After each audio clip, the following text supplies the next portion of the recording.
Dearly beloved in Jesus Christ, welcome to the reflections of 5th Lenten Sunday, Year C. Once there lived a farmer in a small village. The man was very devout, following all the principles and commandments that the Bible described. Despite his best efforts, the man fell into a grave sin. And notably, he fell into the same sin number of times. The disappointed man who tried to avoid the sin but fell into decided one day, if I commit the same sin again, I will give off one of my chickens from my farm as a charity.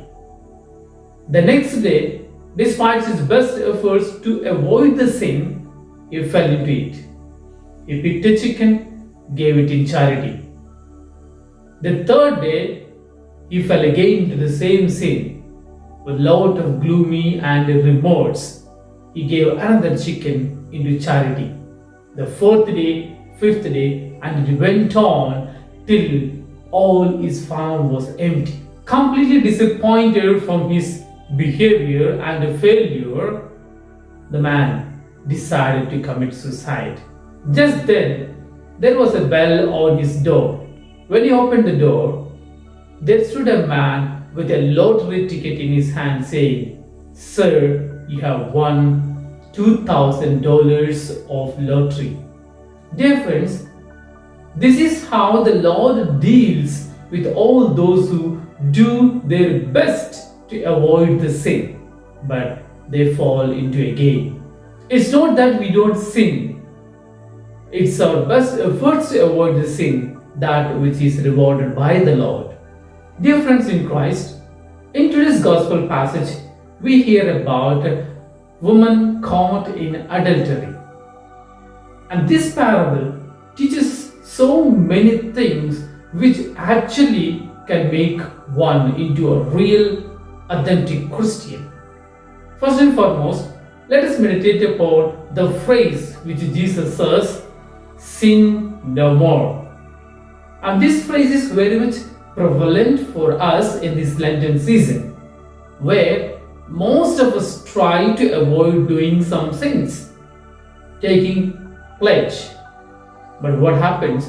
Due to our weakness, due to our lack of strong willpower, we fall into the same sin again and again.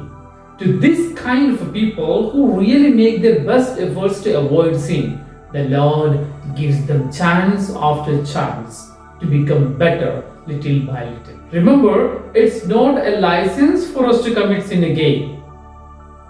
After every effort, we need to raise a little bit upper for our growth. Only then we will be awarded by Christ. So remember, don't get frustrated or don't get worried if you're falling into the sin, but how much are you trying will make your best efforts to eliminate all the sinful nature that you have. Secondly, the parable speaks about the society in which Jesus lived.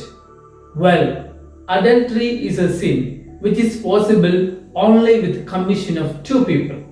But the elders and the chief priests brought only the woman into the forefront, pointing out and saying, "This woman has committed a sin." 2000 years back, Jesus could foresee what would be the society, how the society will discriminate between people basing on their gender, color, caste, and creed. And to that kind of a people, Jesus teaches a good lesson on human values, saying, if you are not a sinner, you can be the first one to throw a stone at her. The statement simply means deal others with a humanistic value. Sadly, even after 2000 years, the human society is again falling into the discriminative dealing with human beings. Remember how we discriminate in our workplace, in our families, in our siblings, and with the people whom we deal with. We show some kind of discriminatory basing on the color, creed, and the place where they come from.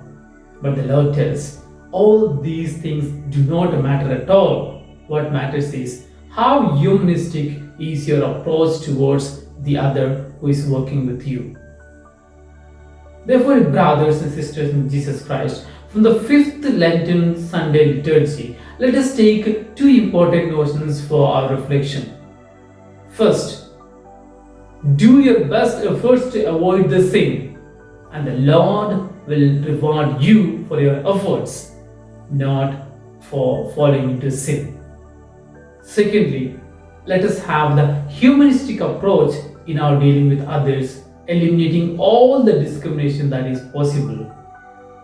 Let God bless us all. Have a blessed Sunday.